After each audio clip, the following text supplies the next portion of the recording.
dia uma criança me parou,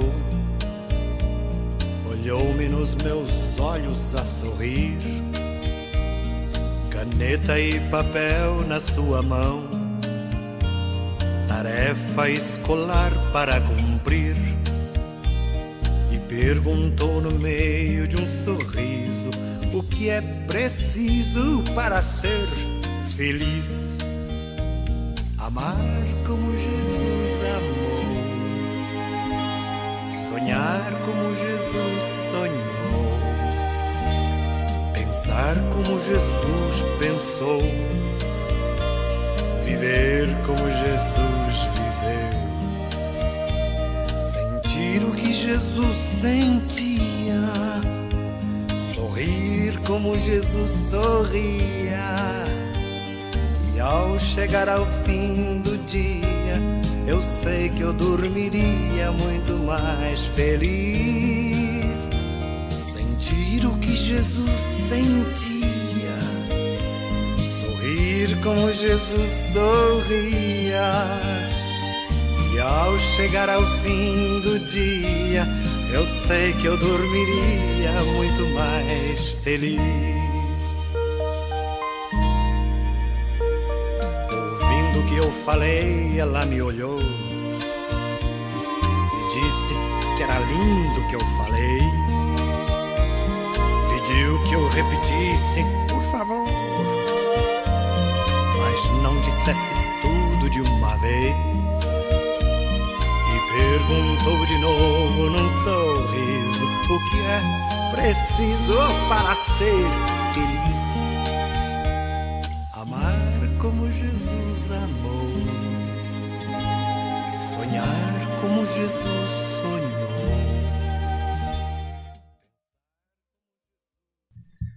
Está aí já?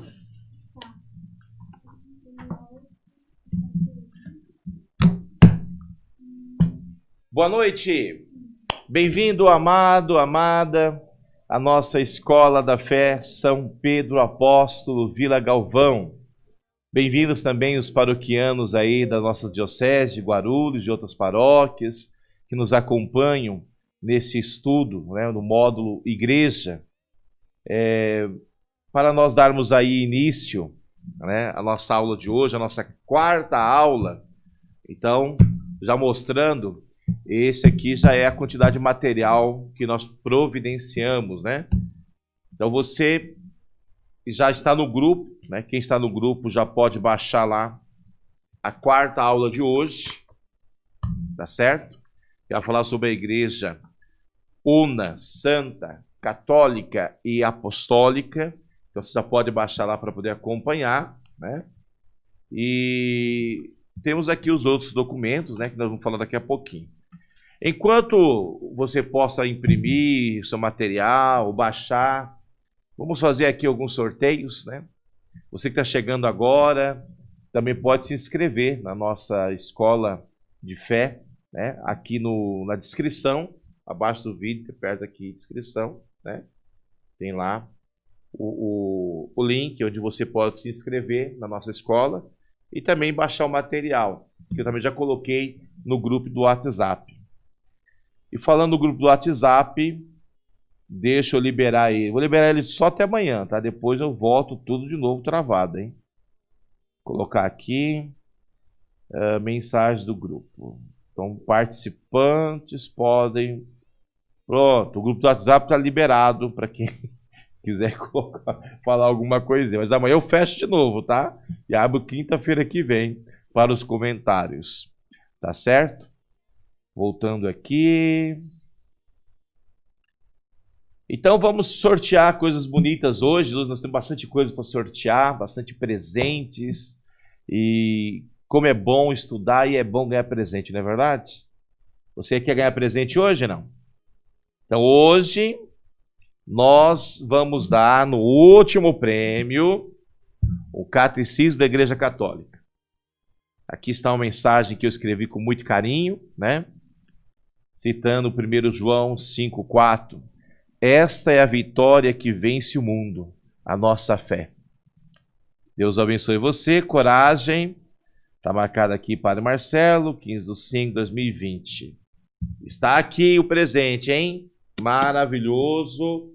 Vamos colocar agora no saquinho. Agora que eu li a mensagem, ele vai para o saquinho para ficar bonitinho como presente daquele que vai ganhar.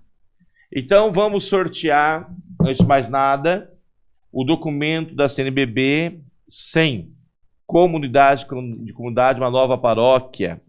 Vamos ver quem vai levar. Você tem um nome aí, não? Então, vocês também agora têm um número aí, não tem? O 63. Ó, Nilde! Irinilde, esposa do Renê. Muito bem, você está levando o documento 100, né? Então, está aqui, já anota aí a Nilde. Lumen Fidem, sobre a fé do Papa Francisco. Vamos ver quem vai levar esse belo documento. Número 88. Veja aí quem é o 88. Tiago Estevão. Aqui da nossa paróquia, Tiago Estevão. Eu acho que é o doutor, se eu não estou enganado. É o médico. Acho que é. Então você vai gostar bastante desse documento. E o CAT, um catecismo para jovens.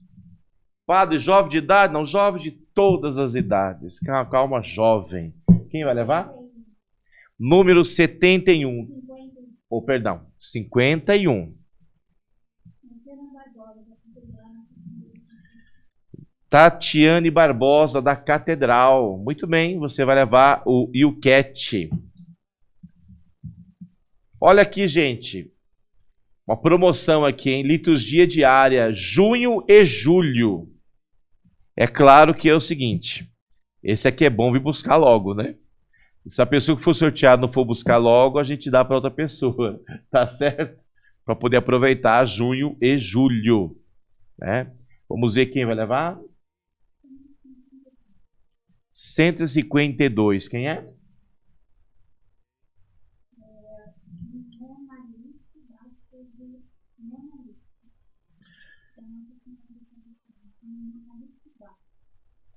(152) Monalice Basto, da Nossa Senhora Aparecida. Muito bem, tá aqui o seu brinde. Então pode vir buscar. Vamos ver o que mais. E hoje, mais uma vez, nosso amigo Carlos, né, e Priscília, né, o casal, nos fizeram essa doação, né? Um quadro do Coração de Jesus, feito à mão, talhado aqui bonitinho, mão de obra do próprio Carlos, ó, correntinha para você pendurar. Muito lindo. É para sortear mesmo? Ah, é? Mas já? Nem deu tempo de fazer o charme. Tá bom. Então levou 83. Que é? Qual Sueli? Ah, Sueli! Muito bem. No sorteio eu falei, não, espera um pouquinho aí. Vamos dar um charme. Então, Sueli. Então, Sueli, tá aqui o seu presente. Lindo quadro, hein? Muito bem. Antes de sortearmos o catecismo, para criar um pouco de pressão, vamos sortear aqui um presente especial, muito especial, que foi dado para nós, né? Inclusive, a Nilde, uma que ganhou o livro, né? Junto com o seu esposo, nos doaram um bolo de festa de 1,5 kg, né? Tem a imagem aí para mostrar? Tem a imagem aí. Então, a imagem desse belo bolo. Tem o telefone aí, o contato dela, para a pessoa poder se organizar, né? Com ela, como vai fazer. Pode escolher bolo de chocolate, bolo não sei das quantas, aí tem que combinar direitinho. Apareceu aí? Eita delícia, hein? Tá aí, hein? Nossos patrocinadores, Nide Bolo, também o Renê aí trabalhando junto, tal. Tem o telefone Então é o seguinte, quem ganhar, né? Depois a gente entra em contato, passa o telefone para você combinar direitinho, né? Então foi um presente da Nilde aí. Muito bom os paroquianos também colaborarem aí, patrocinando a nossa escola aí, hein? Vamos lá, então, quem vai levar esse belo bolo gostosinho de 1,5 kg, bem recheado? Número 97. Edson Ferreira, da Nani. Muito bem, Edson. Do ECC, Casal Setorial. Então, Deus está abrindo suas portas com um belo bolo, hein? Para adocicar a vida sua e da Nani, hein? É bom que você já ganha e já convida o pai para tomar café junto, né? Ah, delícia, hein? Depois a gente entra em contato, porque como é o bolo, a gente tem que combinar qual que você quer, chocolate, quer... Tem outros sabores lá, né? Muito bacana. Obrigado, Nilde. Obrigado, Renê, por esse presente, né? E antes de sortear o catecismo, vamos falar dos aniversariantes. Eu tenho que ir à pressão, né? Vamos lá. Nós queremos parabenizar aniversariante 10 de maio, Rosimeire Cardoso. Rosimeire, a sua irmã está aqui para te defender. Rosimeire Cardoso, feliz aniversário. Eu tenho um presentinho aqui para você. Rúbia, então será no dia 15, que é hoje. Nossa, eu nem te mandei um parabéns, hein? Parabéns, Rúbia, feliz aniversário. Temos aqui um presentinho. O seu esposo veio essa semana abençoar o carro aí, tá vendo? Já podia ter levado o presente de mão. No dia 13 de maio, dia de Nossa Senhora de Fátima, né? Fez aniversário a Giovana Pelizon. Então tá aqui mais uma vez nossa felicitação. Feliz aniversário, um presentinho aqui, um carinho. Também no dia 13 de Nossa Senhora de Fátima, a Vera Lúcia Oliveira, lá da Santa Mena. Parabéns! Está aqui a sua lembrancinha. Deus abençoe. Muito bem. Feito aí os nossos sorteios. Vamos ver agora quem vai levar esse catecismo com a mensagem especial do Padre Marcelo. Roda a vinheta aí, não. Roda o número aí. 48. E quem é o 48? Inclusive é aniversariante. Então você já acumulou 2 presentes aqui. O do sorteio e também o do aniversariante. Deus abençoe, Rúbia. Parabéns. Os outros não fiquem tristes. Haverão outros presentes, outros prêmios para outros dias. Está aqui a cestinha, já pode recolher. Muito bem. Vamos ver aqui como estamos. Estamos aí com 60 pessoas nos acompanhando. Vamos ver aqui. Estão todo mundo animado para estudar hoje? 18 e 17. Então, amados, hoje nós vamos fazer um estudo, né, sobre a igreja, falando das suas 4 notas, as suas 4 características, né, 4 essências. A igreja nossa, ela é una, santa, católica e apostólica. Então, desde o início, né? Então, nós temos lá o material. Acredito que vocês não perceberam que já tem bastante material. Tá vendo? É bom arrumar uma pasta para não ficar bagunçado. Né? Você que está estudando, compra uma pastinha e começa já a anexar. Temos aí o nosso plano de aula, né? As programações de aula. Então, para o primeiro material. Temos aí a primeira aula, onde nós falávamos, né, apresentando assim a igreja, né, o módulo igreja, Então falávamos sobre esse creio na Santa Igreja Católica. É interessante que o creio que nós professamos no domingo, normalmente é o creio apostólico. E nós dizemos isso, creio na Santa Igreja Católica. Mas quando nós rezamos o creio niceno-constantinopolitano, nós dizemos, eu creio na Igreja una, santa, católica e apostólica. Daqui a pouco nós vamos falar um cadinho sobre isso aí. Passando aqui, a segunda aula nós falamos sobre a igreja como um desígnio de Deus, ou seja, uma realização do coração de Deus, algo que já estava guardado no coração de Deus e foi manifestado aí para a humanidade. Semana passada, na nossa terceira aula, nós trazíamos aí a igreja, povo de Deus, corpo de Cristo, templo do Espírito Santo, né? E hoje nós estamos trazendo a igreja católica, né? Una, santa, católica e apostólica. E anexo nós temos ainda esse material belíssimo, muito importante. Quem não baixou, baixe. Eu já coloquei lá no grupo, vale a pena ler.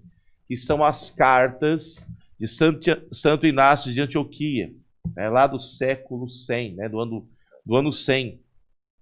E ele fala sobre a igreja, dá a impressão que está falando sobre a igreja hoje.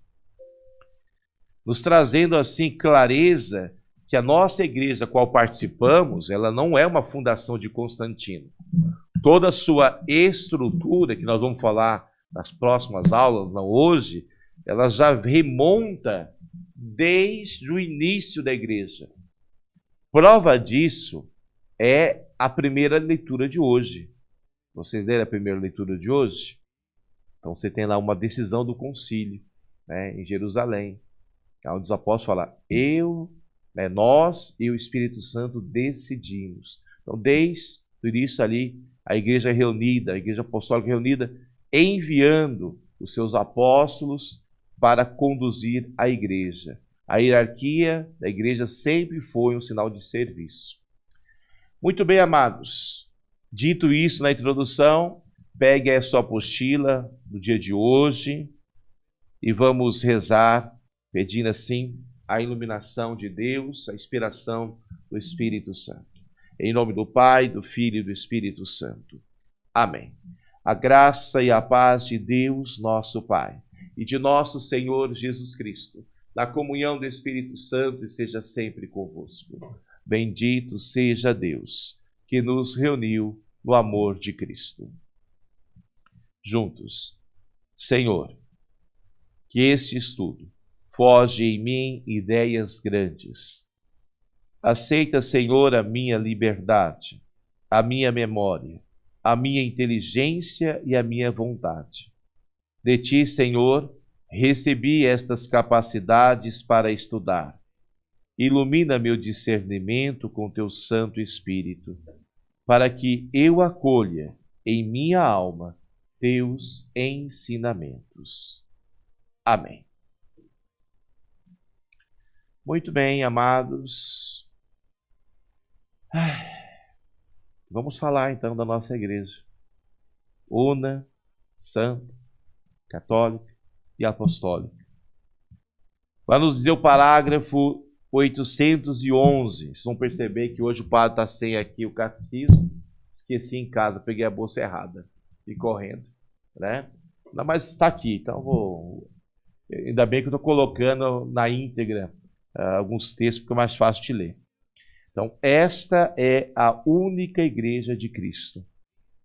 Pode parecer agressivo isso, né? Mas quando você está na verdade, você não pode usar meias palavras, né? Então, esta é a única igreja de Cristo, que no credo confessamos ser una, santa, católica e apostólica. Então, se encontra lá no documento Lumen Gentium do Concílio Vaticano II, lá no parágrafo 8, né? Como disse, hoje pode esquecer o material, mas está aí, então você pode conferir lá no parágrafo 8. Estes 4 atributos, inseparavelmente ligados entre si, indicam traços essenciais da igreja e da sua missão. A igreja não os confere a si mesma, né? Não é a igreja que se arroga a si mesma isso. É o próprio Cristo que, pelo Espírito Santo, concede à sua igreja que seja una, santa, católica e apostólica. E é ainda Ele que a chama a realizar cada uma dessas qualidades, cada uma dessas notas. Então, nesse momento, nós vamos ver, assistir, são 5 minutos de vídeo, de maneira bem sintética, o professor Felipe Aquino falando, né, sobre a igreja ser una, santa, católica e apostólica. Então, vamos lá, aumenta o volume e vamos assistir.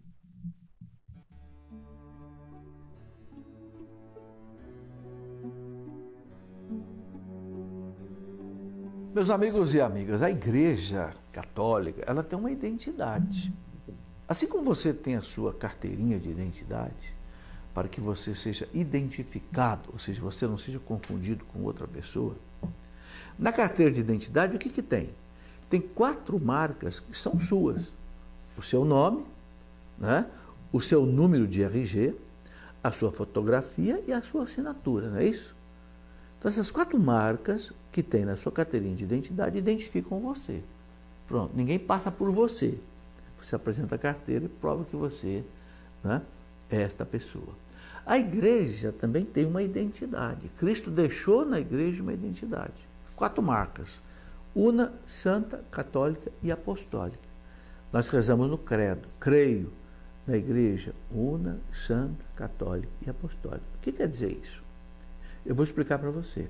E eu expliquei isso e muito mais coisa nesse livro que eu chamei de A Minha Igreja, Missão e Identidade da Igreja. Esse livro explica tudo isso e muito mais coisas sobre o que é a igreja. A igreja una, santa, católica e apostólica. Bom, igreja una e também única. A igreja, ela é unida. E de onde vem essa unidade da igreja? De vários pontos. Principalmente, a igreja tem um Papa, desde São Pedro, que é o, vamos dizer assim, mentor da unidade da igreja. Tem o Papa, tem os bispos, os padres, nós leigos, tudo isso se fecha no Papa. Então nós temos uma unidade. Fecha numa cabeça visível, que é o Papa. Cristo é a cabeça invisível da igreja. A igreja é una porque ela tem uma doutrina, o catecismo da igreja. Nós temos uma doutrina. Então aí dá uma unidade. Esse catecismo aqui já foi traduzido em mais de 150 línguas. Eu tenho aqui comigo nessa estante o catecismo em português, o catecismo em inglês, tem o catecismo aqui em espanhol. Eu mesmo. A unidade de doutrina. E a igreja tem uma unidade de liturgia. A mesma missa que você celebra aqui, celebra nos Estados Unidos, no Japão, na Rússia, na China. O mesmo evangelho do dia que é lido aqui, você é lido lá em Roma, é lido na França. Então a igreja tem uma unidade de governo, uma unidade de doutrina, uma unidade de liturgia e uma unidade pela sucessão apostólica, né? O Papa, os bispos, os padres. A igreja é santa. Igreja santa, formada de nós pecadores. Nós não podemos dizer igreja santa e pecadora. Não, igreja santa formada de pecadores. Não é? Por que a igreja é santa? Porque a alma da igreja é o próprio Espírito Santo. A cabeça da igreja é o próprio Cristo. Então a igreja como instituição divina, não é? São Paulo diz na carta aos Efésios, Efésios 5, 25, que Cristo a santificou pelo seu sangue. Então, os pecados nossos não ferem a santidade da igreja. A igreja, disse o Papa Paulo VI, lá no credo do povo de Deus, na sua profissão de fé, o Papa disse que a igreja é indefectivelmente santa. Ou seja, a igreja é santa sem defeito. Os pecados são nossos, dos seus filhos. No ano 2000, o Papa pediu perdão pelos pecados dos filhos da igreja, não pecados da igreja. Bem, depois a igreja, além de una, santa, é católica. Católica quer dizer o quê? Universal. A palavra católicon vem do grego, que quer dizer universal. É pena que alguém não sabia disso, fundou uma outra igreja universal. Mas a igreja universal é a igreja católica, vem do grego universal. Por quê? Porque Cristo enviou a igreja ao mundo inteiro. Ide pelo mundo inteiro, pregar o evangelho a todas as criaturas, batizando em nome do Pai, do Filho e do Espírito. Por isso ela é católica, ela é universal. Ok? E é universal também na plenitude da sua doutrina. E depois a igreja é apostólica, ou seja, fundada sobre os apóstolos. Cristo fundou a igreja sobre Pedro e os apóstolos. Disse para eles, né, sobre ti, Pedro, edificarei a minha igreja. E disse para os apóstolos, quem vos ouve, a mim ouve.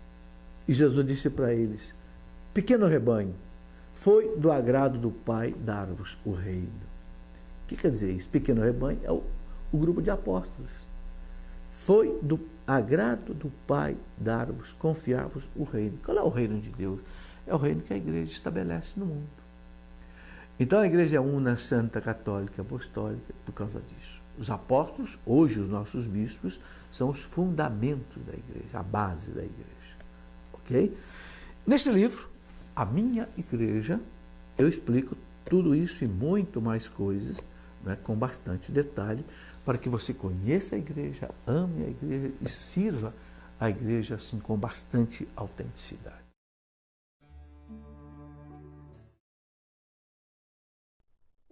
Muito bem, amados. E olha que o professor Felipe Aquino é um leigo da igreja, né, lá da Canção Nova, um homem desejoso de conhecer a verdade, por isso se aprofundou nas verdades de fé, né? Acho que ele fala com tanta firmeza, com tanta convicção, né? E agradeço então esse belo testemunho, essa bela aula. Acredito que esses 5 minutos dele, ele praticamente já resumiu a aula inteirinha hoje, né? Já deixou bem claro. Eu gostei demais quando ele pegou e falou, olha, essas 4 notas da igreja, esses 4 atributos, é como o nosso RG, é a nossa identidade, né? Mostra a nossa identidade, né? Assim como tem lá a foto, a assinatura, tem lá o nome inteiro, tem lá o número. Mas é claro que se você for olhar a identidade, você vai ver outras coisas. Você vai ver lá o dia da expedição, o dia do nascimento, agora também tem CPF, o nome do pai, o nome da mãe, para dizer. Então, a identidade são esses 4 atributos. Mas a igreja tem muito mais coisa, né? Muito mais coisas que identifica ela, né, como ela é, né? E é muito importante a gente ter claro isso, né? A igreja, ela é una, santa, católica e apostólica. Grava o que eu vou dizer agora, porque vai estar no texto aí, está no catecismo, e se você não entender o que eu vou dizer agora, parece que está em duplicidade isso. Não está, tá? Então, a nossa igreja é chamada de igreja católica. Esse é o nome. Tá? Esse é o nome da igreja. Igreja católica. Tá? Então, alguns até acrescentam ainda. Católica romana.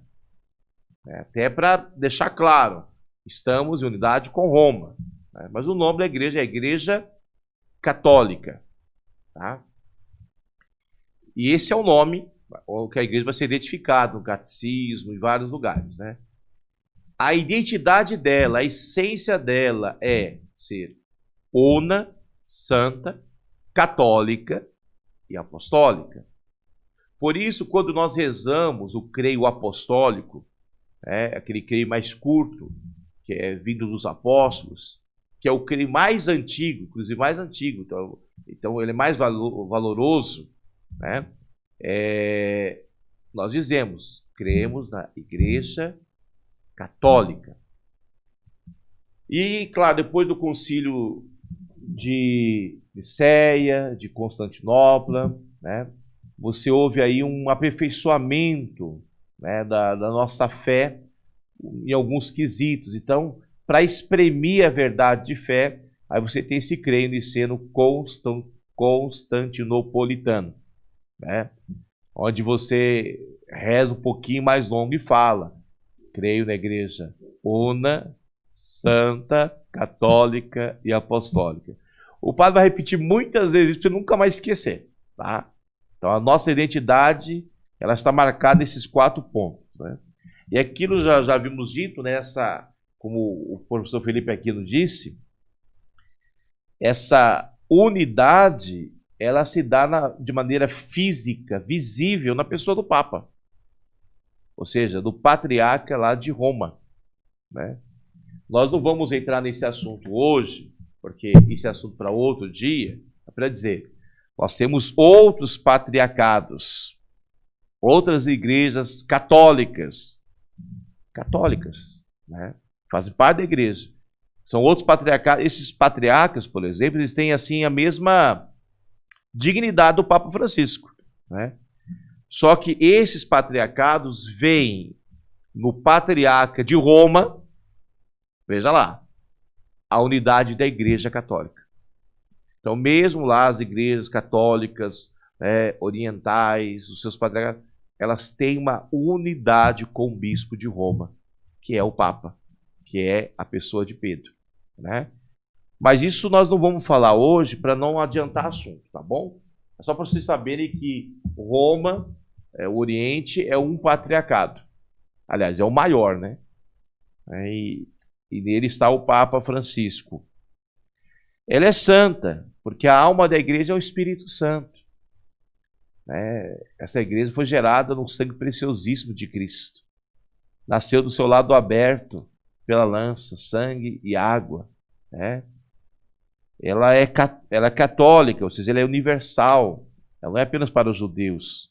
Ela é para todas as nações, todos os povos. E apostólico porque desde os apóstolos ela mantém essa sucessão apostólica. Então Jesus confiou aos 12 apóstolos. Anteontem nós celebramos São Matias, não foi? Se você não celebrou São Matias, pega lá a liturgia diária, né? Então dia 12, 13, 14. Dia 14 de maio foi São Matias. Quem é São Matias? É o 12º apóstolo, que foi eleito para substituir Judas Iscariotes, né? Então a igreja já ali nomeando bispos, ou seja, apóstolos, para manter, né, essas bases sólidas, né? Então os bispos são os guardiões da fé, né? E como apóstolos eles são fundamentos, por isso que a igreja não pode ser acéfalo, não pode ser cabeça.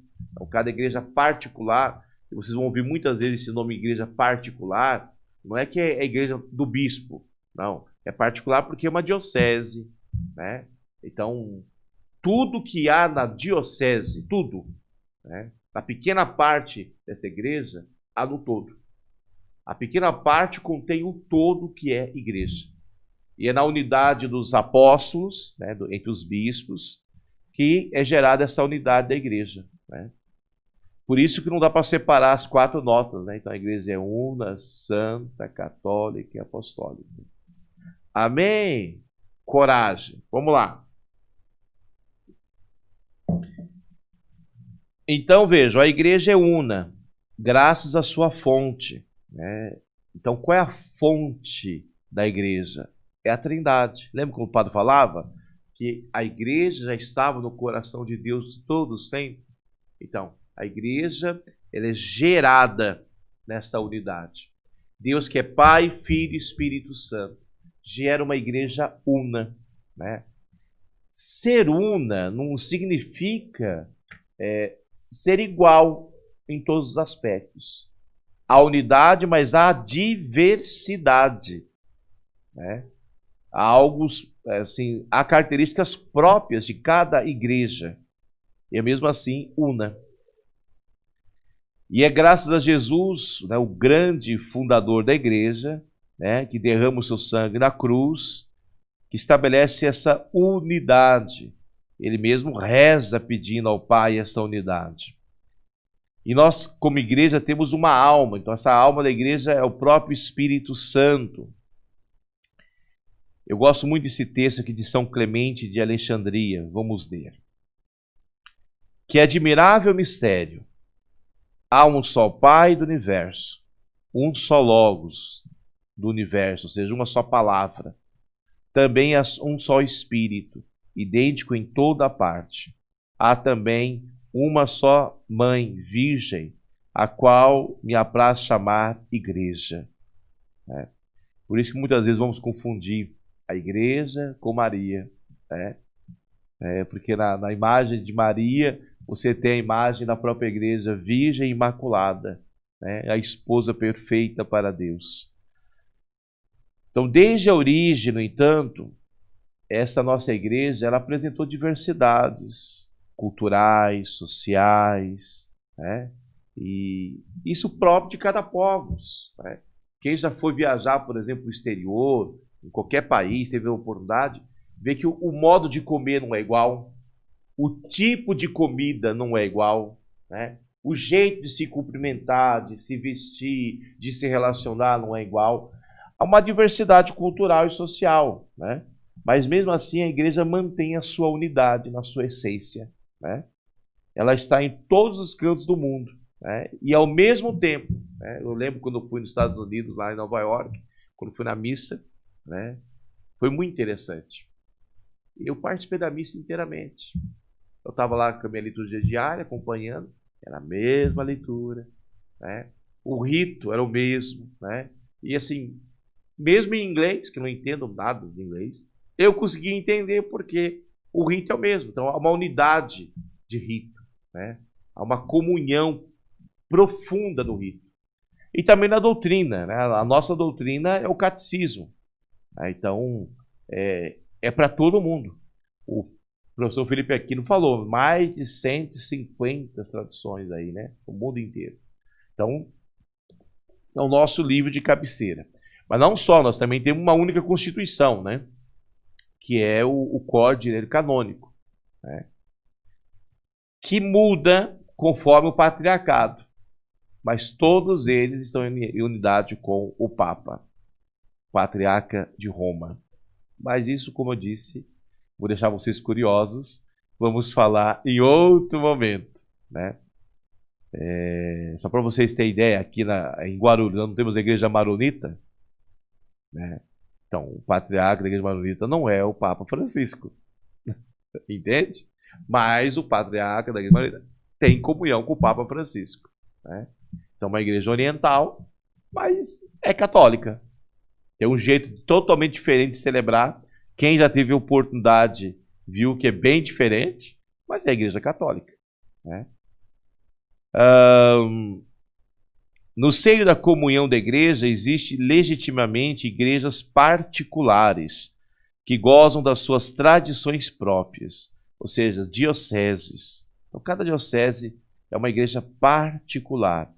É uma pequena parte que contém o todo. Guarda essa frase. A igreja particular, a diocese, é uma pequena parte da igreja que contém o todo. Nunca se esqueça disso. Tudo que há na igreja católica universal, há na diocese. Então, a igreja particular, ela é plena. Ela também tem lá o seu apóstolo, tem lá também todas as suas...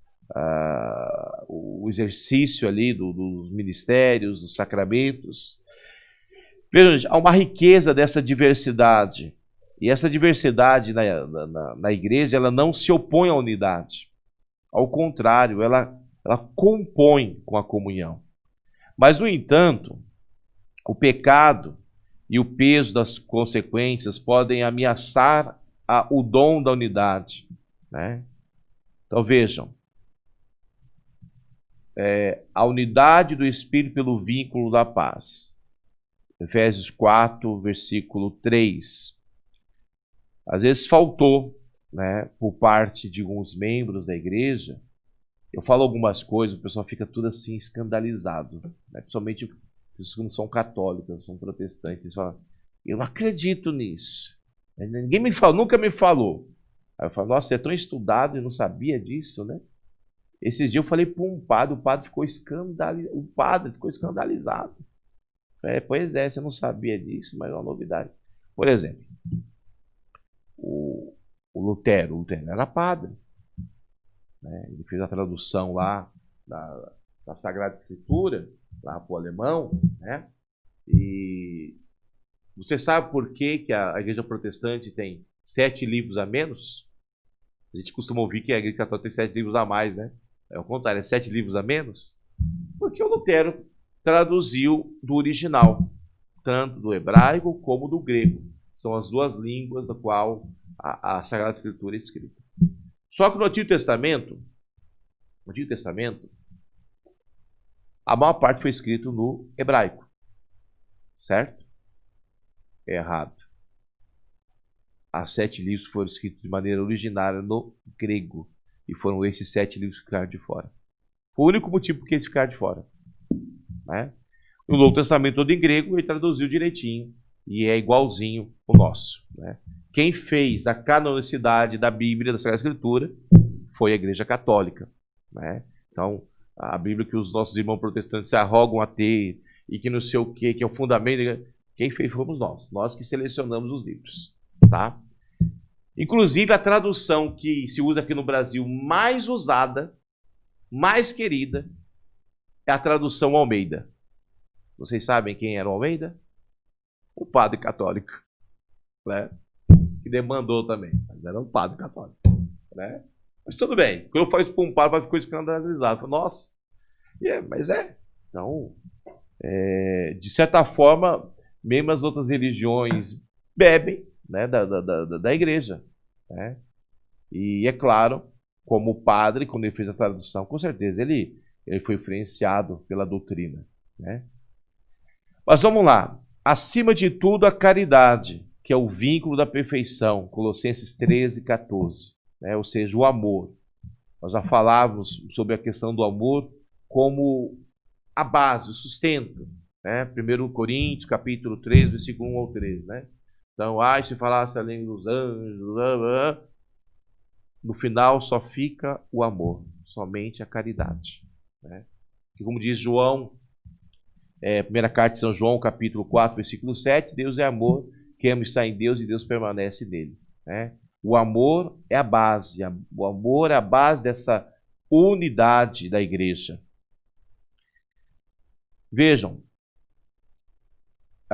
a unidade da igreja peregrina é assegurada também por laços visíveis de comunhão. Então vamos ver esses 3 laços. Primeiro, a profissão de uma só fé recebida dos apóstolos. Então todas as nossas igrejas professam uma única fé. Pode ser diversificada na língua, no jeito de fazer as coisas, mas uma única fé é professada. Eu não gostei dessa palavra do creio, então eu vou alterar essa palavrinha aqui. Pode? Não. É? Então ninguém altera, é a mesma. A celebração comum do culto divino, sobretudo no sacramento, ou seja, uma única liturgia realizada no mundo inteiro. Os sacramentos são realizados da mesma forma, né? Não se muda. E, é claro, a sucessão apostólica pelo sacramento da ordem, que mantém a concórdia fraterna da família. Ninguém se arrogue a si mesmo se chamar sacerdote, né? Então, como vimos ontem e anteontem no Evangelho, não foste vós que me escolhestes, eu que vos escolhi, né? De repente o camarada do seminário fala, eu vou ser padre. Bom, você quer ser padre, a vocação é sua, o discernimento é da igreja. Eu sempre ouvi isso desde quando eu cheguei no seminário. A vocação é sua, o discernimento da igreja. Então a igreja que vai discernir, ordenar ou não. Então, uma vez ordenando, esse camarada passa a fazer parte, né, dessa experiência de guardar a unidade. Por isso, não podemos cada um ter a sua igreja, né? Então, aquilo que a Igreja Católica deve se realizar em todos os cantos. Unidade não é uniformidade, né? E tem as nossas diversidades, sim. Mas a nossa unidade é garantida nesses 3 quesitos. Na proclamação da fé, na liturgia e na sucessão apostólica. Então, Cristo concedeu à igreja desde o princípio, né? Então, nós cremos que subsiste sem possibilidade de ser perdido na Igreja Católica, e esperamos que cresça dia a dia essa experiência de unidade até a consumação dos séculos. Então, Cristo dá o dom da unidade, né? Lá em São João, capítulo 17, versículo 21, né, nós temos lá Jesus rezando: que todos sejam um, como tu, ó Pai, és em mim e eu em ti, assim também eles sejam um em nós, para que o mundo creia que tu me enviastes. Então, o desejo de recuperar a unidade de todos os cristãos é um dom de Cristo e um apelo do Espírito Santo, né? Então, a igreja é una. Segunda nota, né? Segundo característica da igreja, segunda nota que nos dá a identidade: a igreja ela é santa. Por estar unida a Cristo, que é santo, santo, santo, por ter o Espírito Santo como alma, é óbvio que a igreja é santa. Alguns proclamam: a igreja é santa e pecador. Não, a igreja é santa. Padre, mas nós fazemos parte da igreja. Sim, nós somos seus filhos, fazemos parte da igreja. Então, a igreja é santa, pecadores são seus membros, né? Isso é muito importante ter claro. O pecado são dos membros, né? Mas não da igreja. E nela não podemos adquirir a santidade. Mais uma vez a palavra caridade voltando aí, né? A caridade, ou seja, o amor, ela é a alma da santidade da igreja, que santifica, né? Eu vou ler para vocês aqui, eu gosto muito desse texto de Santa Teresinha, né? Ela, lá no convento, morreu lá com seus 24 anos e virou santa, porque ela compreendeu. Ela compreendeu, né? Compreendi que se a igreja tinha um corpo composto de diferentes membros, o mais necessário, o mais nobre de tudo não lhe faltava. Compreendi que a igreja tinha um coração e que esse coração estava ardendo de amor. Compreendi que só o amor fazia agir os membros da igreja, que se o amor se apagasse, os apóstolos já não anunciariam o evangelho. Os mártires recusariam-se-ão a derramar o seu sangue. Compreendi que o amor encerra todas as vocações, que o amor é tudo, que abarca tudo, todos os tempos e lugares. Uma palavra, que ele é eterno. O amor é Deus, né? Então a santidade de Deus, né? Coríntios, carta de Romanos, capítulo 5, versículo 11. O amor de Deus foi derramado com profusão no nosso coração, né? Com profusão, com profundidade, com integridade. E esse amor é o próprio Espírito Santo, né? Derramado em toda a sua essência em nós. E aqui, quando Santa Teresinha fala que esse amor é como o coração, nos lembra que o coração ele bombeia sangue, ele dá movimento, ele é o motor que nos dá movimento, nos dá vigor. Tanto que quando a gente começa a infartar, você sabe que o infarto, ele vai matando o coração aos poucos, né? Quando o infarto não é um infarto total, né? Fulminante. E quando a pessoa infarta, aquela parte infartada morre de fato, né?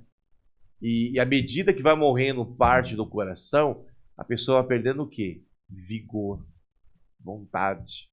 Quantas pessoas a gente conhece que são infartadas, que já não andam mais como andavam, né? Não falam mais com aquela vontade como falavam. Até queriam, mas falta ânimo, falta vontade, né? Então essa santidade de Deus que habita a igreja, que é o coração, ela movimenta os seus membros, né?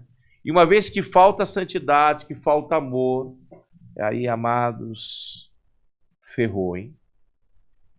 Membros que são movidos pelo ódio, movidos por disputas, movidos por orgulho, esses membros mancham a igreja com seu pecado, né? Eu já falei quantas vezes aqui, né? Já trouxe para vocês isso. Às vezes os membros da igreja são os primeiros a dar o antitestemunho, né?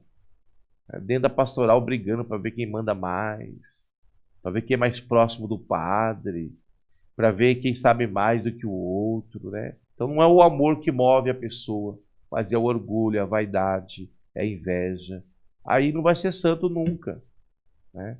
Agora, quando o amor nos move, nós somos direcionados a um silêncio, à contemplação, à acolhida do outro, né? E essa santidade que está na igreja passa também a estar em nós. Enquanto que Cristo, santo e inocente, sem mancha, não concebeu pecado, mas veio expiar os pecados do povo. A igreja que no seu próprio seio encerra pecadores é simultaneamente santa e chamada a purificar-se, prosseguindo constantemente o seu esforço de penitência e renovação. Lá no Lumen Gentium, parágrafo 8. Então, todos os membros da igreja, inclusive os seus ministros, quando fala ministro aqui você entenda, diáconos, sacerdotes, né, padres, né, bispo, papa, né, todos devem reconhecer-se pecadores. Vamos lá, primeira carta de João, capítulo 1. Pega a sua Sagrada Escritura. Esse aqui o padre não pode deixar não, o padre tem que ler com vocês, para poder guardar isso bem no coração. Primeira carta de João, capítulo 1, versículo 8 ao 10. Amém, misericórdia aí, hein? Acharam aí? 8 ao 10. Diz assim: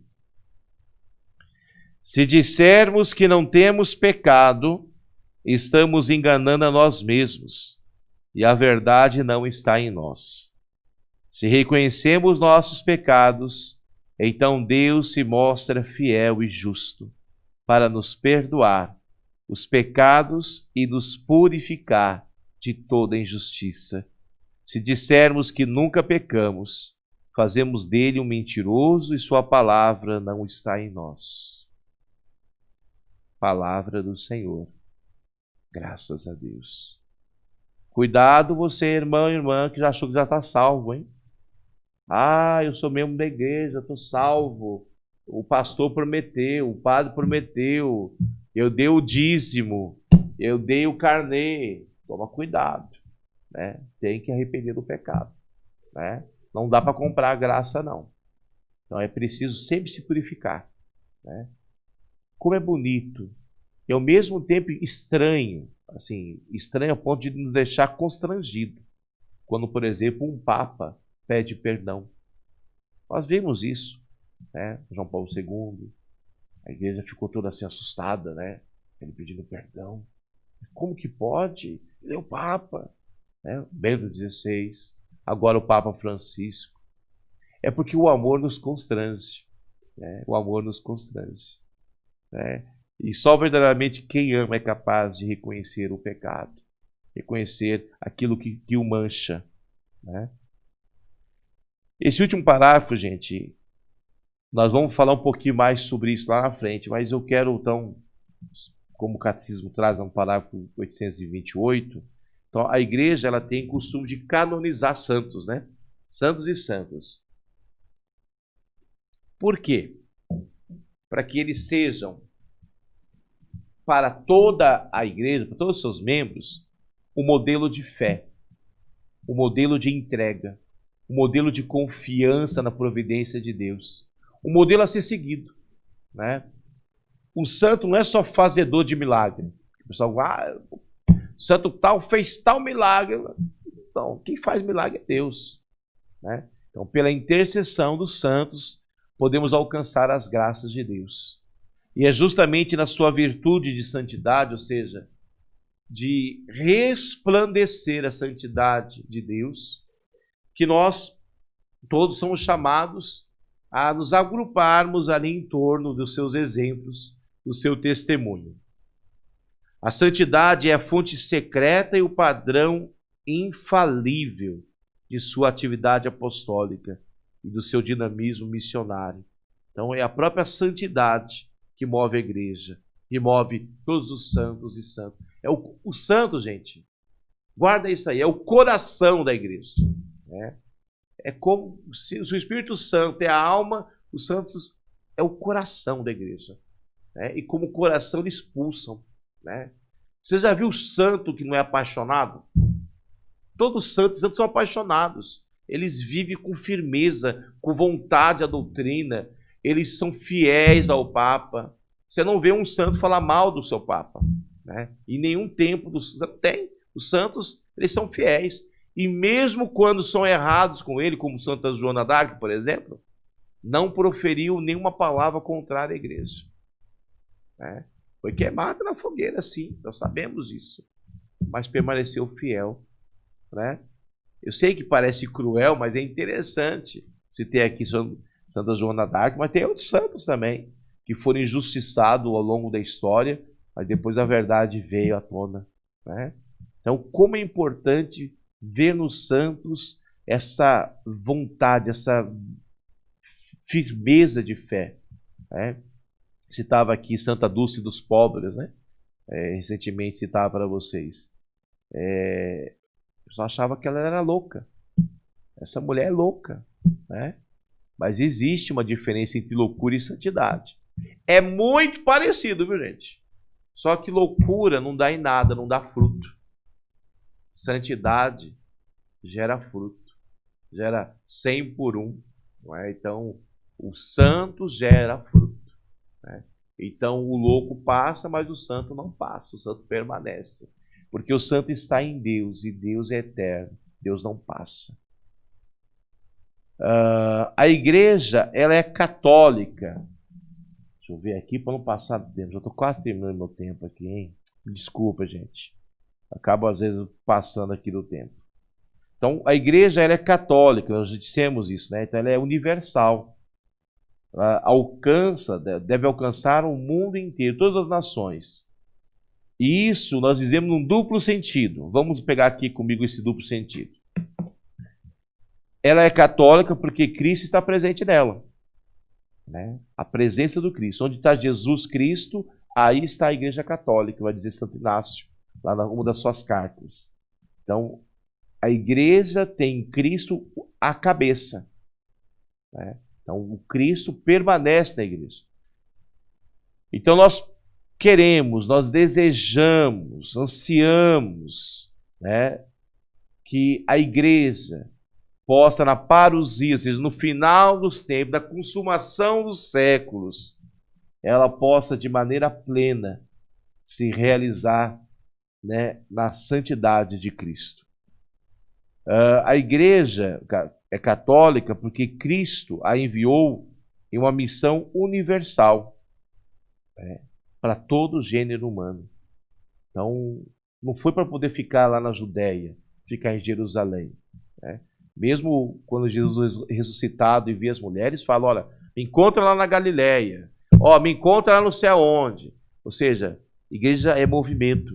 Não é à toa que o primeiro nome que nós recebemos foi o nome de catecúmenos, né? Caminhantes. Aquele que caminha. Entenderam? Só depois de Antioquia que fomos chamados de cristãos. Mas no primeiro momento, caminhantes, catecúmenos. Até hoje temos os catecúmenos, são os adultos da catequese, né, que se preparam para receber os sacramentos. Inclusive, temos os irmãos já preparados aí.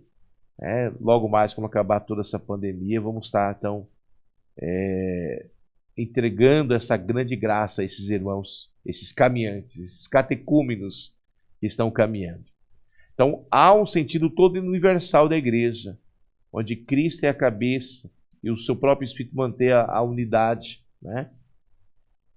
Quando a gente fala de igreja católica, a gente vê muita igreja por aí também que se diz católica, católica brasileira, católica carismática, católica revolucionária, católica não sei das contas, católica...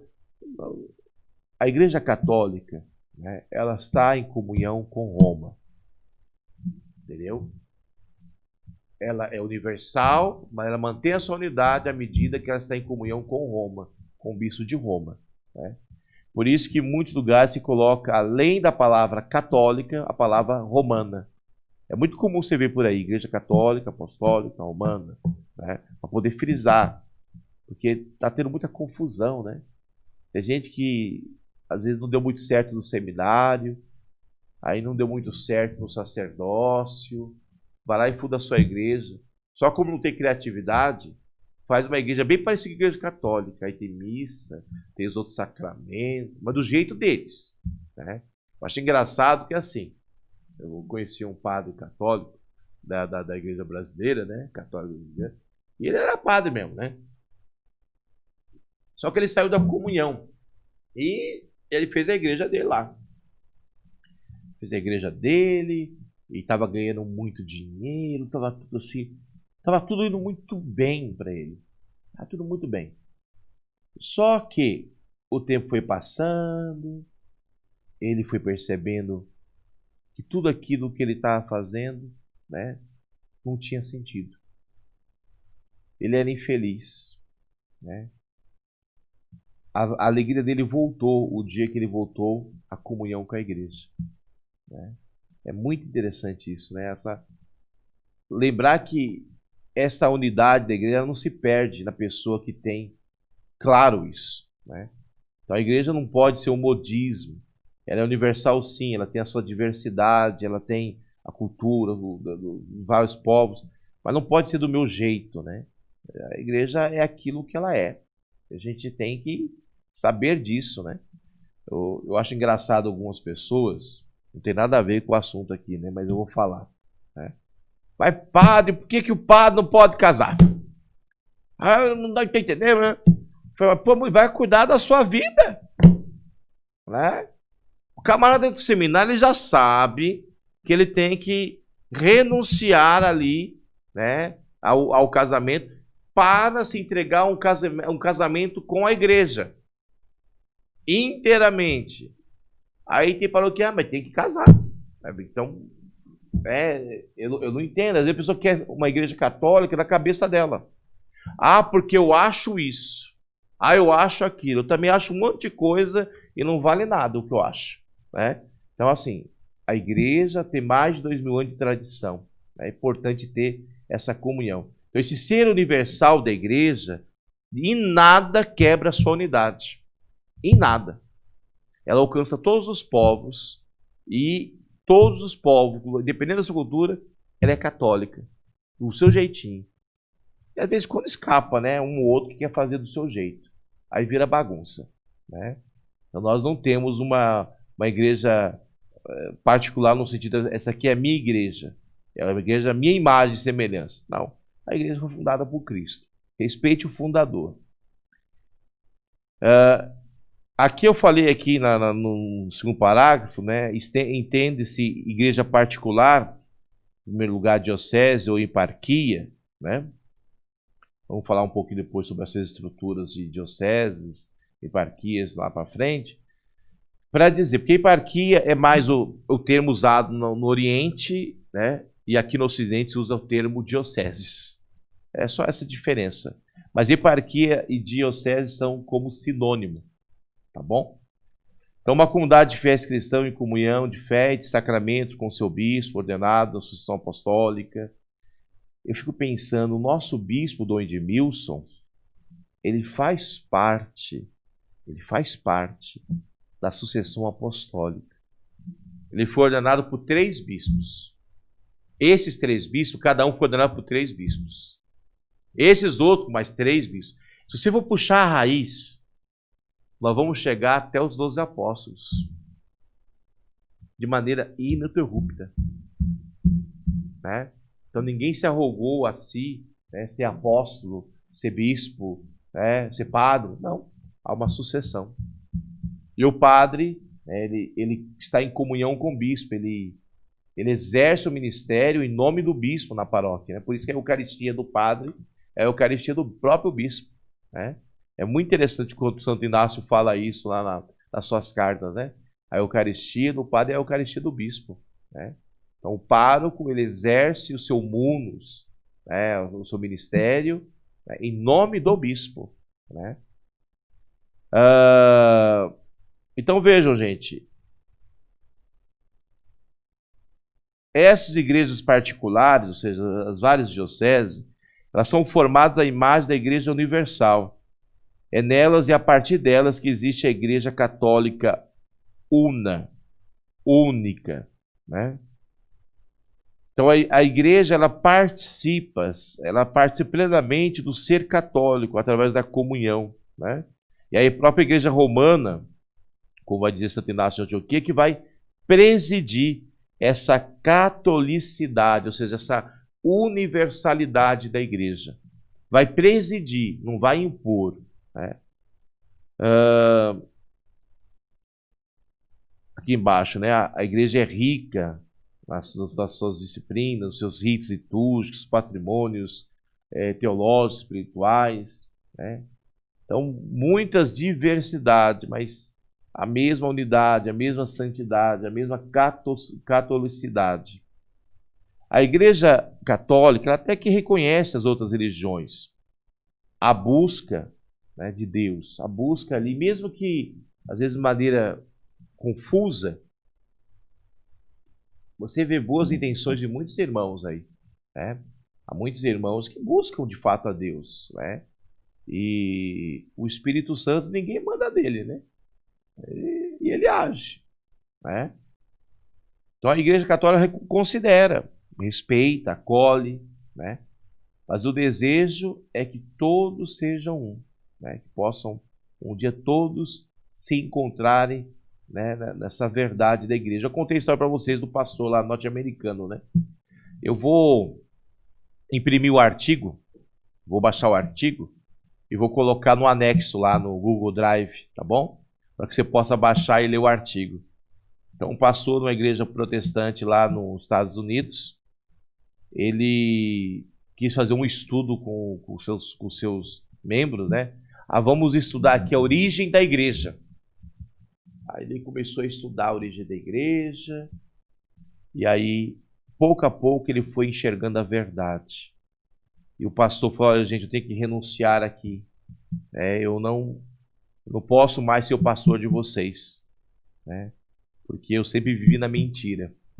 Eu preciso agora ir à verdade. Esse pastor se converteu, virou católico, né? E boa parte da sua assembleia também virou católica.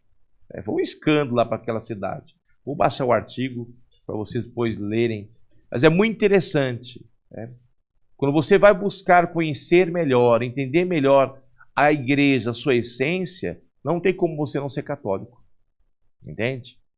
Isso é muito importante. Quando nós falamos da igreja ser universal, é porque há uma essência missionária. Então a igreja ela é missionária por essência. Então, ide, pois, e fazei discípulos, todas as nações, batizando em nome do Pai, do Filho e do Espírito Santo. Jesus não mandou batizar em nome de Jesus, né? Eu te batizo em nome de Jesus. Não, ele mandou batizar em nome do Pai, do Filho e do Espírito Santo. Por quê? Porque a essência da igreja é trinitária, é una, né? Não é uma igreja separada, né? Então, esse mandamento missionário da igreja, a fonte que gera energia, vigor para se ser missionário é o amor. É o próprio Espírito Santo, gerado no seio da Trindade Santa, né? Entre o Pai e o Filho, nos é derramado o amor, o Espírito Santo. Então, a natureza da igreja é ser missionária, né? Por isso que nós anunciamos. Hoje em dia está um pouquinho menos, né? O pessoal fica com medo de falar, às vezes está no meio de um grupo, o pessoal fica com medo de falar que é católico, né? Não, você tem que dizer, eu sou católico, né? E alguns falam, qual igreja você congrega? Católica. Isso não é igreja. Aí você tem que falar, pois é, a sua que não é, né? Porque a nossa começou desde o início, né? Acho engraçado quando o pessoal fala, você é o quê? Eu falo, cristão. Qual igreja? Católico. Mas católico não é cristão. Mas como não é cristão, gente? Se nós não temos o Cristo como nosso fundador, a nossa igreja é evangélica. Pois é, nós somos evangélicos. Porque a nossa igreja tem nos evangelhos a sua fonte, né? Você é crente? Claro que eu sou crente, eu creio em Deus, né? Então somos crente. Às vezes tem alguns estereótipos, vai marcando algumas pessoas, né? Então, não se esquecer disso, essa universalidade da igreja, ela se dá nesse ser missionário. A salvação está na verdade. Os que obedecem à moção do Espírito da verdade estão já no caminho da salvação. Mas a igreja a qual a mesma verdade foi confiada deve ir ao encontro dos que procuram para lhe levar. Então, a igreja deve insistir, manifestar ao mundo essa verdade, nunca impor, né? A igreja não impõe. Você não vê o Papa Francisco impondo nada, né? Porque quem está com a verdade não precisa impor a verdade. É igualzinho, às vezes, uma discussão intelectual, a gente percebe que alguns, por achar que sabe mais que o outro, querem impor a verdade com argumento de autoridade a todo custo. Mas é isso. E algumas pessoas ficam tão revoltadas que se a pessoa não concordar com ela, ela sai. Ela cria um cisma, né, naquele grupo. Vai embora. Porque não é capaz de acolher o outro. E é engraçado que no diálogo interreligioso e ecumênico, a Igreja Católica ela é simples e singela. Ela está ali, né, dialogando, mas com a verdade que a gerou. A igreja ela é apostólica. Então, como vocês sabem, a nossa igreja ela é fundada pelos apóstolos. O fundamento são os apóstolos, né? E os bispos que nós temos hoje são sucessores legítimos desses apóstolos, de maneira ininterrupta. E aí nós podemos ver esse ser apostólico em três sentidos. Então, foi e continua a ser construída sob o alicerce dos apóstolos, Efésios 2:20. Ela guarda e transmite, com a ajuda do Espírito Santo, que nela habita, a doutrina. Então, a igreja traz a doutrina, traz a tradição, através do magistério. Continua a ser ensinada, santificada e dirigida pelos apóstolos até o regresso. Ou seja, o magistério está aí, né, nos ensinando, colégio dos bispos, dos presbíteros, união com Pedro, com o Papa, que é o pastor supremo da igreja. Então, Jesus é enviado do Pai, né, e ele chama os apóstolos. Então, o que são os apóstolos? A palavra apóstolos, ela tem um significado interessante, né? Enviados, né? Eles são enviados, os apóstolos são enviados de Cristo, para pregar, para anunciar. Então, Jesus continua a sua missão através da sua igreja, através dos seus apóstolos. E tal como o Pai me enviou, assim eu vos envio, João 20:21. O ministério, né, o seu ministério é, pois, a continuação da própria missão de Jesus.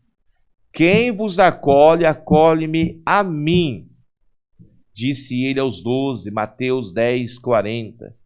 Jesus uniu-os à missão dele, né, e recebe cada um, né, cada apóstolo, como o seu enviado, como o seu destinatário da mensagem que ele trouxe para levar ao mundo.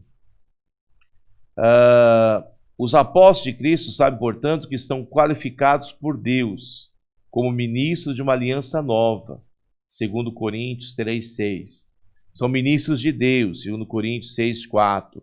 São embaixadores de Cristo, segundo Coríntios 5:20. São servidores de Cristo e administradores do ministério de Deus, 1 Coríntios 4:1. Então, para que a missão que lhes foram confiada pudesse ser continuada depois da sua morte, os apóstolos, como que por testamento, mandataram,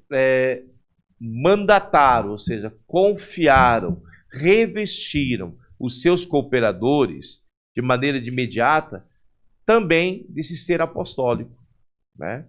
Haja vista a eleição de Matias, né? Então Matias era um discípulo também, só que não era apóstolo e foi eleito, né? O Espírito Santo e eles elegeram, né, para suceder Judas Iscariotes, o colégio apostólico.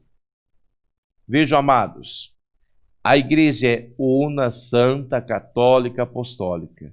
Sua identidade profunda e última, porque é nela que existe desde já e será consumada no final dos tempos o reino dos céus, o reino de Deus, que veio até nós na pessoa de Cristo e que cresce de maneira misteriosa no coração dos que nele estão incorporados, até a sua plena manifestação escatológica, ou seja, nos fins dos tempos, lá no reino dos céus. A igreja ela é apostólica, está edificada sobre os alicerces duradouros, que são os 12 apóstolos do Cordeiro. É indestrutível, infalivelmente mantida na verdade. Cristo é quem a governa, por meio de Pedro e dos outros apóstolos, presente através dos seus sucessores. O Papa é o colégio dos bispos, né? Então, a única igreja de Cristo, do qual professamos no credo, que é una, santa, católica, apostólica, é na igreja católica. Entendeu? Então, esse é o nome da nossa igreja, que subsiste, governada pelo sucessor de Pedro e pelos bispos, que estão em comunhão com ele, ou seja, com Jesus. Embora numerosos elementos de santificação e de verdade se encontrem fora de suas estruturas. O que isso significa? Embora numerosos elementos de santificação e de verdade se encontrem fora das suas estruturas, a Igreja Católica não nega que pode haver santidade e verdade fora dela. É até um pouco polêmico, mas é isso. Para dizer, o Espírito Santo, né, ele move.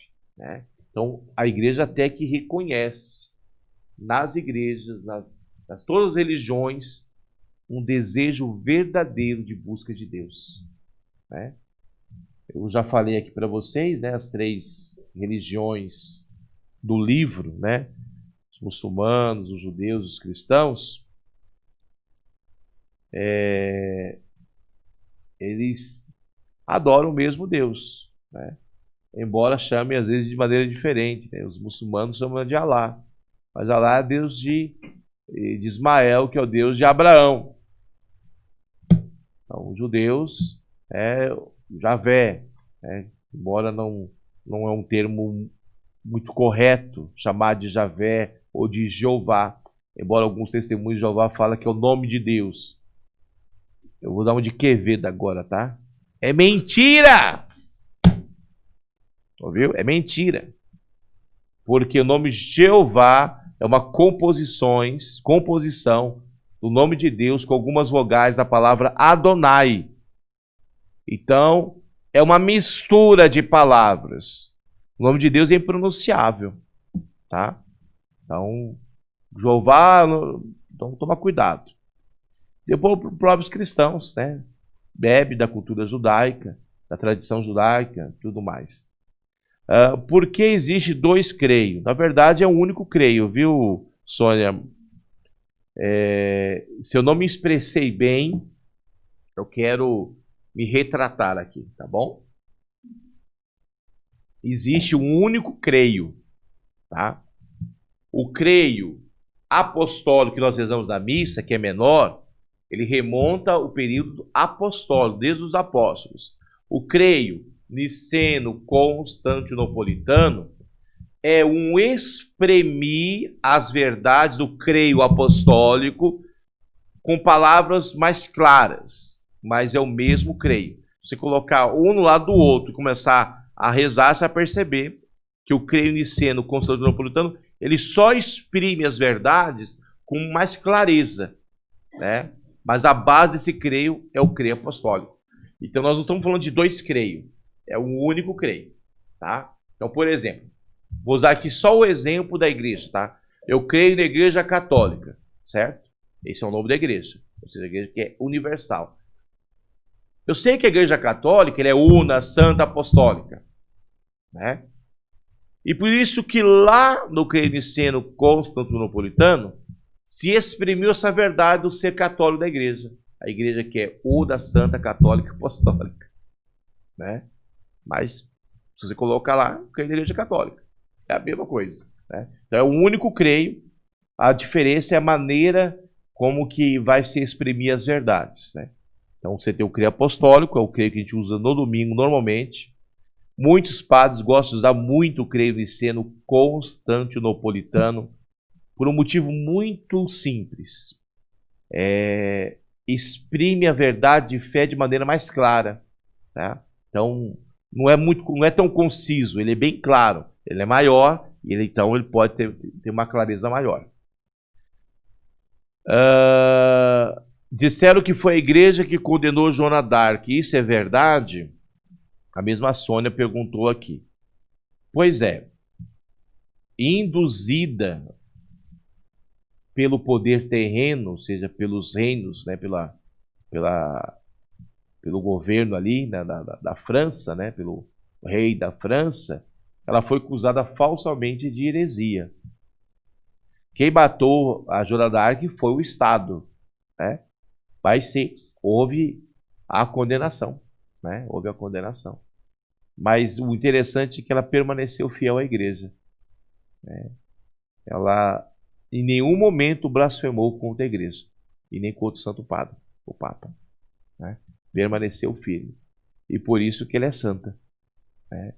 É uma heroína da França e ao mesmo tempo é uma santa, né? Porque ela permaneceu na verdade, mesmo quando os membros da igreja estavam no erro.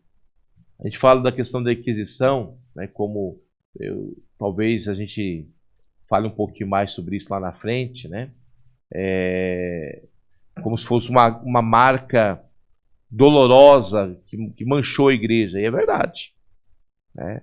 Mas manchou a igreja porque os membros da igreja, né, que já fizeram a sua confissão do seu pecado, que já se redimiram, né, já se purificaram, também erraram muito aí, né? E é justamente por isso que eu creio nessa igreja, viu, Sônia? Todas as vezes que eu olho para a história da igreja católica, eu falo, estou na igreja certa. Porque Jesus falou, olha, tu és Pedro, sobre essa pedra fundarei minha igreja, e nem o poder do inferno poderá contra ela. E quantas vezes o poder do inferno manifestou-se dentro da igreja, né, através dos seus membros, e a igreja não acabou, né? Se você quer uma prova que a igreja que você está é a igreja correta, é só olhar as trapalhadas dos membros da igreja ao longo da história. Atrapalhada de leigos, de bispo, de padre, até de papa, né? E mesmo assim, a igreja não foi derrotada. Porque a igreja não é uma obra humana, né? A igreja católica é uma obra divina, né? É uma obra que vai para além, né, do humano. Ela transcende o humano. Nós fazemos parte dela, somos seus membros, mas ela é uma obra divina. Entende? E é interessante que essa comunhão, essa santidade, né, essa catolicidade, esse ser apostólico da igreja, ele não se perde ao longo dos séculos, permanece cada vez mais firme, né? E por isso eu agradeço a Deus, né, de ser padre. Eu falei semana passada, semana passada que eu falei? Acho que foi, né? Se não foi, foi na outra semana, que eu já estou me confundindo já, né? Mas eu disse, olha, é mais fácil eu deixar de ser padre do que deixar de ser católico, né? Por quê? Ser católico vem primeiro. Eu fui batizado, né? Eu recebi lá no sacramento essa abertura para o estado de graça da igreja, né?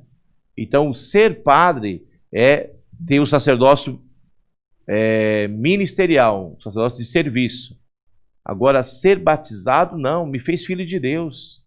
Então, eu recebi também ali o sacerdócio, o régio, recebi o profetismo, recebi ali também a realeza, né? Se os batizados tivessem consciência do que é ser batizado, né, é maravilhoso. A graça do batismo é uma graça inviolável, uma graça indelével. Às vezes tem alguns católicos que vão para algumas igrejas, eu não vou citar aqui para ninguém ficar chateado, né? E essas igrejas, ou que se dizem igrejas, né, fala assim, você tem que mandar uma carta para o padre para mandar tirar o seu nome do batismo. Você não tem ideia do que significa, né? Uma vez batizado, meu bem, é para a vida toda, né? E você pode, como batizado como filho de Deus, ir para o céu ou ir para o inferno, né? Que bom se nós pudermos ir para o céu juntos, né? Agora que é feio ver batizados caminhando para o inferno justamente porque não entendem a dignidade que recebeu, é duro, dói no coração. Porque o pessoal fala, eu rezo em casa, é tudo igual. Então, não é bem assim. No Antigo Testamento apareceu o nome de Deus, eu sou o Senhor. Pode me ajudar a entender isso? Pergunta a Cristina. Pois é, a tradução do eu sou, ou seja, Javé, Yavé, Jeová, já é uma mistura da palavra, o nome de Deus, que são as quatro letras, que é impronunciável. Eu não vou tentar pronunciar porque eu não consigo pronunciar. Nem o judeu atual consegue pronunciar o nome de Deus, né? Colocando as vogais da palavra Adonai. Aí vira Jeová, Yavé, Javé, dependendo da tradução, né? Então, o nome de Deus, né, ele é manifestado como eu sou, né? Então, eu sou aquele que sou com você, Moisés, para dizer, Deus é eterno, Deus é sempre. No Deus que nós servimos, como diz no Apocalipse, Jesus Cristo ontem, hoje e sempre, né? Então, não é um Deus que foi, não é um Deus que vai ser. Nosso Deus é e sempre é, né? Por isso que ele é eterno, tá bom? Mas o nome de Deus, eu sinto dizer isso para vocês. Eu sei que alguns gostariam de falar, não dá, tá? Então, o mais próximo que nós podemos fazer é chamar o nosso Deus de Jesus, né? Que é o Filho, né? Que manifesta o sentido da salvação, né? Deus salva, né? Deus salva. Mas o nome revelado a Moisés, por exemplo, é impronunciável. Impronunciável, tá?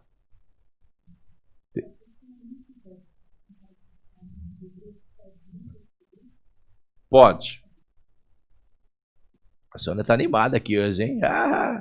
A igreja, se a igreja pode interferir quando a pessoa não tiver vocação para ser padre? Sim, né?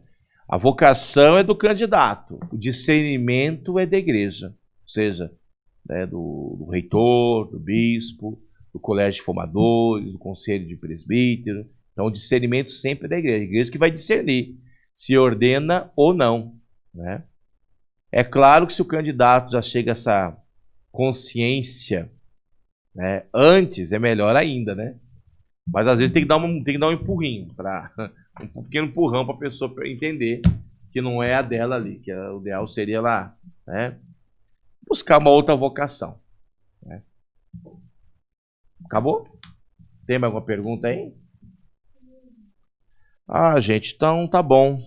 Desculpa passar o horário de novo. 19h31. 1h20. Mas tudo bem. Obrigado pela presença de vocês. Baixem lá o material. Olha, é o seguinte, hein? Na próxima semana, eu quero que vocês me digam se vocês compraram uma pasta para o material de vocês, tá? Eu vou trazer uma pastinha também aqui bonitinha para mostrar para vocês. Porque é muito importante esses material não deixar solto, tá bom? Compre uma pastinha, escreva lá. Estudo sobre a Igreja Católica Apostólica. A Igreja Una, Santa, Católica Apostólica. Amém, amados? Vamos receber a bênção, né? Aqueles que ganharam os presentes, que foram aniversariantes, que foram sorteados, vocês poderão retirar esses prêmios aqui na paróquia. A nossa igreja está abrindo aí a secretaria e a igreja para a oração, né, nos dias de quarta, quinta, sexta, sábado, das 10 às 18 horas. E domingo, das 9 ao meio-dia. E das 17 às 19 horas. E a partir de amanhã, eu estou voltando a atender confissão. Já vou avisando, hein? Máscara, gente. Então, assim, quem for vir conversar com o padre, máscara. Penitente e o confessor vai estar com máscara, tá? Então, amanhã, sábado, das 15 às 18 horas. E domingo, das 10 ao meio-dia. Então, enquanto durar a pandemia, esse horário de confissão eu vou estar atendendo. Sábado, das 15 às 18 e domingo, das Do que mesmo? Das 10 ao meio-dia. Amém? Que mais eu posso falar para vocês? Você tem a imagem das missas aí, nova aí? Os horários aí? Então, faz um print aí, vai aparecer aí, né? Os horários da nossa missa online, né? Faz um print aí, guarda isso, porque a partir da semana eu mudei os horários. Então amanhã, por exemplo, a missa era às 4, vai ser às 18, tá bom? E domingo eu estava rezando só uma missa às 8 da manhã. Vou rezar também uma missa às 19. Então você pode também acompanhar-nos às 19 horas da transmissão ao vivo. Umas pessoas falaram comigo uma coisa muito interessante. Falaram, padre, eu pego a missa lá, mas gostoso mesmo é acompanhar na hora. Né? E depois, pensando bem, é verdade. Que a pessoa está vivendo aquele momento junto. Um só coração, uma só alma, naquele momento, né, da Santa Missa. Então, por isso, a missa da noite. Então, já temos aqui o quadradinho aí, bacaninha. Você pode fazer o print, né, dos horários da missa e também os horários de atendimento, os dias que a igreja está aberta aqui, tá bom? Faz o print, guarda essa imagem e procure participar conosco aí nas transmissões da Santa Missa. Então, até a próxima semana, na nossa aula, às 18 horas. Vamos pedir então a bênção do Senhor. O Senhor esteja convosco. Ele está no meio de nós. Abençoe-vos o Deus Todo-Poderoso, o Pai, Filho e o Espírito Santo. Amém. A alegria do ressuscitado seja a vossa força. Aleluia, aleluia. Demos graças a Deus.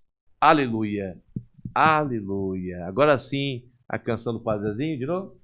Vamos ouvir aí. Amar como Jesus amou.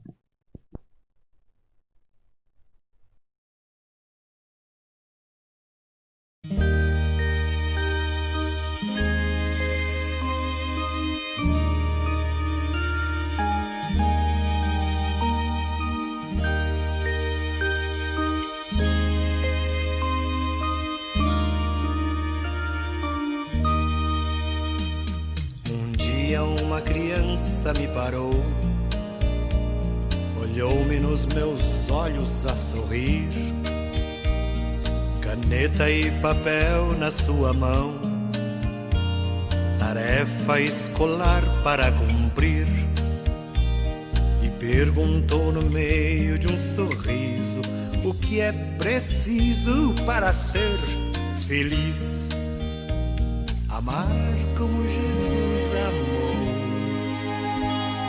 sonhar como Jesus sonhou, pensar como Jesus pensou, viver como Jesus viveu, sentir o que Jesus sentia, sorrir como Jesus sorria. E ao chegar ao fim do dia, eu sei que eu dormiria muito mais feliz. Sentir o que Jesus sentia, sorrir como Jesus sorria. E ao chegar ao fim do dia, eu sei que eu dormiria muito mais feliz.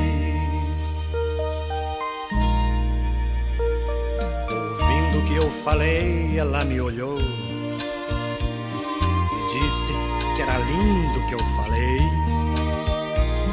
Pediu que eu repetisse, por favor, mas não dissesse tudo de uma vez. E perguntou de novo num sorriso o que é preciso para ser feliz. Como Jesus amou,